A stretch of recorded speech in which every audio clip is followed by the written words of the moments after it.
දියුණුවෙන් දියුණුවටපත් වේවා කියලා ප්‍රාර්ථනා කරනවා දිනිසුරැස් ජ්‍යොතිෂ නාලිකාව වෙත එකතු වෙලා ඉන්න ඔබ සියලු දෙනාම.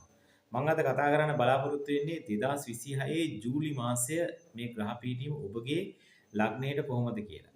විශේෂයෙන් මේ පොදු පලාපල විස්තරයක් පමණයි. ඔබ ගෙවන මහදසා විශේෂයෙන් සෙනසුරු ඒරාෂ්ටක කපල, රාහු මහදසා, සෙනසුරු මහදසා, අගහරුගේ මහදසා ඔහොම මහදසා අනුව වෙනස් වෙනවා. කොහොමුණත් ඔබටම ආවේනික පලාපල විස්තරයක් බලා ගන්න නම් ඔබගේ උපන්දිනයේ වේලාව උදේද හවසද කියලා සටහන් කරලා WhatsApp පණිවිඩයක් එවීමෙන් ඒ බලා ගන්න පුළුවන්. එහිදී හඬපටයක් දුරකථනයෙන් කරුණුකාරණා පැහැදිලි කිරීමක් කර දීමට අපිට හැකියාව තියෙනවා. මෙහිදී ඔබගේ ප්‍රේම සම්බන්ධය කොහොමද? ප්‍රේම සම්බන්ධය ඇති වෙන්නේ කවද්ද? විවාහය කොහොමද? කොයි පළාතෙන්ද? රැකියාව, විදේශ ගමන්, විදේශ ගත වුණාට පස්සේ එහිදී ජීවිතය ඒත් එක්කම විදේශගත වුණාට පස්සේ ඔබගේ පෞල් ජීවිතය කොහොම වේවිද කියලා මේ හැම දෙයක්ම බලා ගැනීමේ හැකියාව ඔබට තියෙනවා. ඔබ දැඩි මානසික පීඩනයකින් ඉන්නවා නම් ඒ මානසික පීඩනය කොයි කාලයක් පවතිනවද? මානසික පීඩනය ඇති උනේ කොතනින්ද? නැවතත් ඒ වගේ කාලයක් ඒවිද? ඒ හැම දෙයක්ම බලා ගැනීමේ හැකියාව ඔබට තියෙනවා. එහෙනම් අපි යමු 2026 ජූලි මාසයේ පලාපල විස්තරය සඳහා. මම සමන් කේ රණවීර මහනුවර කුණ්ඩසාලේ සිට දීර්ඝායුෂ ලැබේවා කියලා ප්‍රාර්ථනා කරනවා තුලා ලග්නයේ හිමියනි ඔබට. අපි බලමු 2026 ජූලි මාසය මේ ග්‍රහ පීඨියම ඔබගේ ජීවිතයට කොහොමද කියලා. රාහු ග්‍රහය ගමන් කරන ඔබගේ පස්වැන්න වූ කුම්භ රාශිය. සෙනසුරු ග්‍රහය තවදුරටත් ගමන් කරමින් තිබෙනවා මීන රාශිය. ඒ කියන්නේ ඔබගේ 6 වෙනි රාශිය. කුජ ග්‍රහය ගමන් කරන්නේ 8 වෙනි රාශිය වූ වෘෂභ රාශිය.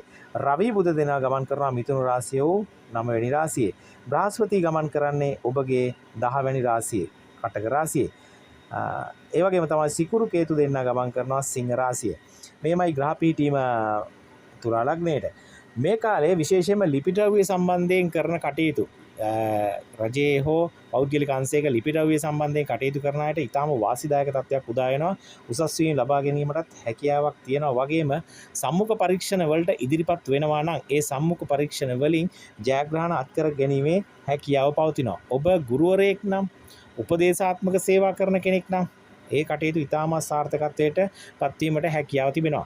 යම් යම් දේවල් වලට ජීවිතයේ යම් දේවල් වලට ලිපි ද්‍රව්‍ය වල අඩුපාඩුවක් තිබුණා නම් යම් කාරණා කටයුතු වලදී ඒ ලිපි ද්‍රව්‍ය වල අඩුපාඩු හදා ගැනීමට හැකියාව ලැබෙනවා. විශේෂයෙන්ම රජයේ තැන් වලින් ගන්න තියෙන ලිපි ද්‍රව්‍ය ලබා ගැනීමේ හැකියාව ඒ අයගේ උදව් උපකාර ඇතුව කර ගැනීමට හැකියාව ලැබෙන කාලයක් විදිහට තමයි සලකන්නට හැකියාව ලැබෙන්නේ. ඔබ වෙළඳ ව්‍යාපාරයක් කරගෙන යනවා නම් ඒ වෙළඳ ව්‍යාපාර කටයුතු සඳහා යම් යම් බලපත්‍ර අවශ්‍ය වෙලා තිබුණා නම් ඒ අඩුපාඩු තිබුණා නම් ඒ අඩුපාඩු ඔක්කොම සකසගෙන ඒ ලිපි ද්‍රව්‍ය වල නීත්‍යානුකූලභාවය සකසා ගන්නට හැකියාවක් තිබෙන බව තමයි මෙවුන් කියන්නට පුළුවන්. විශේෂයෙන් තුලා ලග්න හිමියන්ට ඉතාම වටිනා කාලයක් හැටියට සලකන්නට පුළුවන් මේ කාලය. රැකියා කටයුතු වලදී රැකියා කටයුතු වල වගකීම් ලැබෙන කාලයක්. ගොඩාක් වගකීමක් ලැබෙනවා. කොහොමුණත් ඒ වගකීමට නිසි වැටුපකුත් ලැබෙන හැඩක් තමයි පෙන්වුම් කරන්නේ. ඒ වගේම තමයි නායක ප්‍රධානීන්ගෙන් උදව් උපකාර.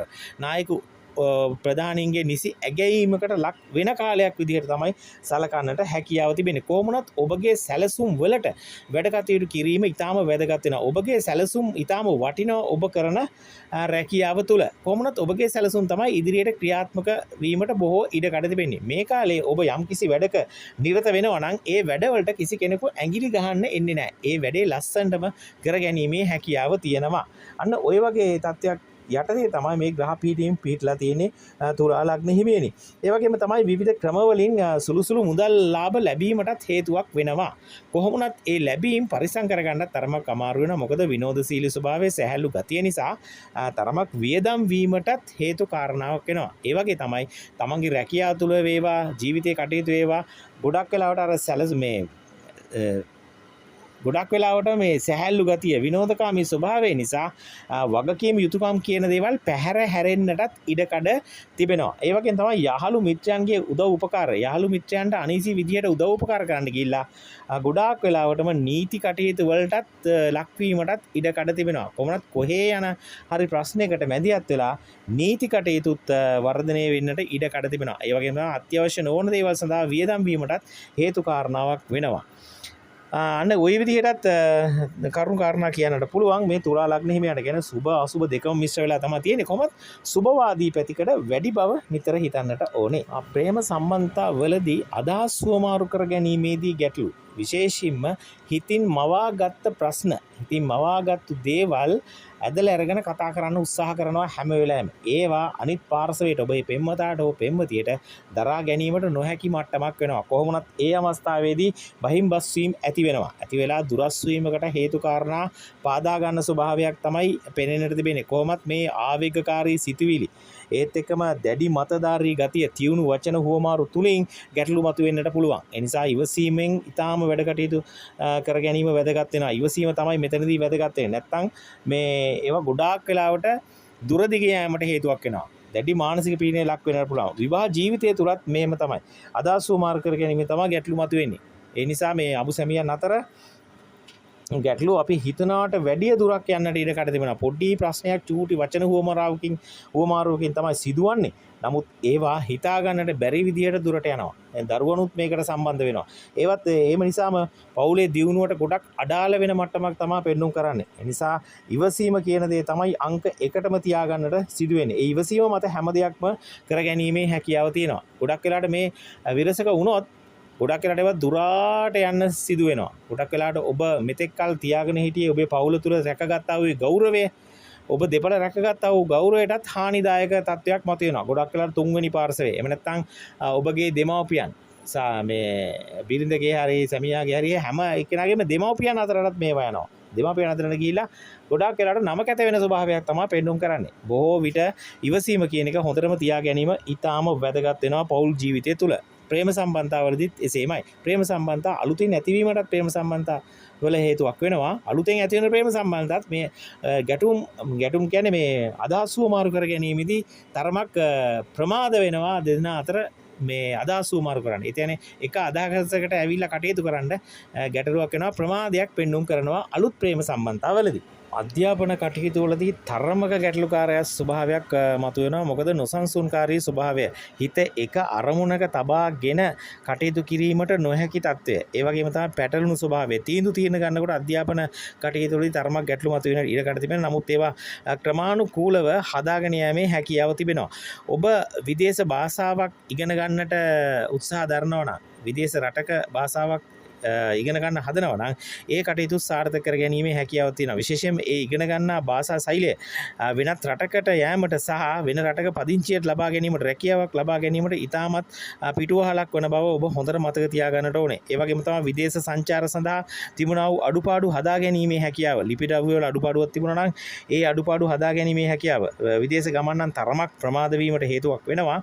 නමුත් අඩුපාඩු හදා ගැනීමට හැකියාව ලැබෙන කාලයක්. විශේෂයෙන් ඔය රජයෙන් ලබා ගන්නට තියෙන අනුමැතියන් ලබා ගැනීමේ හැකියාවක් පෙන්눔 කරනවා මේ හැම අංශයක්ම කෙරෙහිම.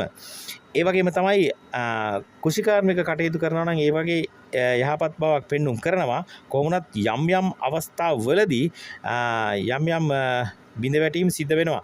මහන්සියේ තරමට ප්‍රතිඵල ලැබෙනවා. නමුත් ඒ ගන්න ආදායම ඒ වගේම මොනවා හරි දුර්වලතාවයකට වීදන් වෙන ස්වභාවයකුත් පෙන්눔 කරනවා. නමුත් සමස්තයක් හැටියට කුෂිකාර්මික කටයුතු හොඳක් තමයි සිද්ධ වෙන්නේ.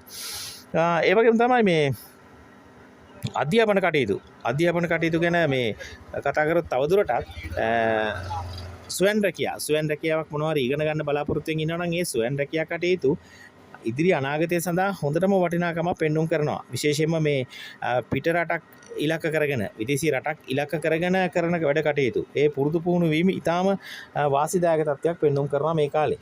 ඔබ මුදල් පොලියට දෙන කෙනෙක් නම් එහෙමත් නැතිනම් කොමිස් මුදල් මත වැඩ කටයුතු කරන කෙනෙක් නම් මේ කාලේ යහපත් අන්දමින් ඒ කටයුතු කරගන්න පුළුවන්. විශේෂයෙන්ම දැඩි ආයාසකින් තොරව කතා බහ කරලම ඒ හා සම්බන්ධ දේවල් වාසිදායක තත්ත්වයට ලබා ගැනීමේ හැකියාවක් පෙන්눔 කරනවා මේ කොමිස් මුදල් මත කරන වැඩ කටයුතු සහ පොලි මුදල් කටයුතු වලදී.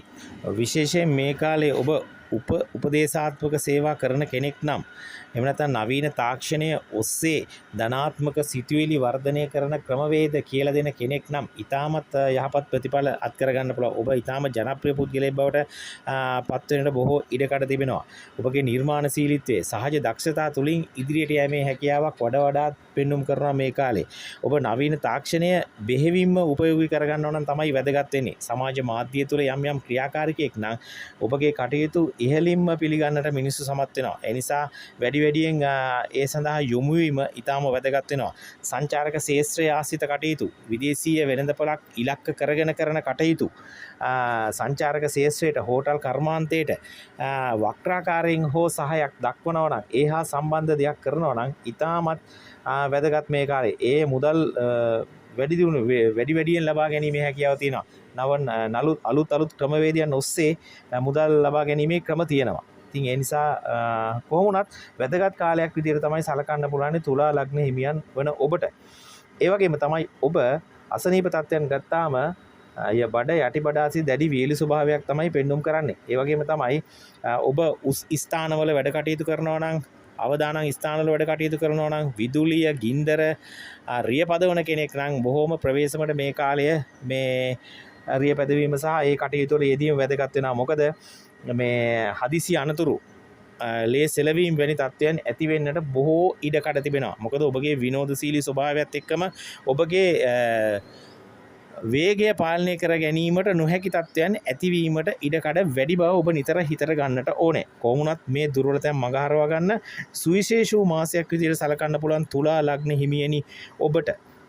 කොහොමුණත් මේ කාලේදී අපි සංවිධාන පිරිතෙන් බෝධි පූජා තැබීම, ඒත් එකම කතරගම් දෙයියන්ට පුද පූජා පැවැත්වීම,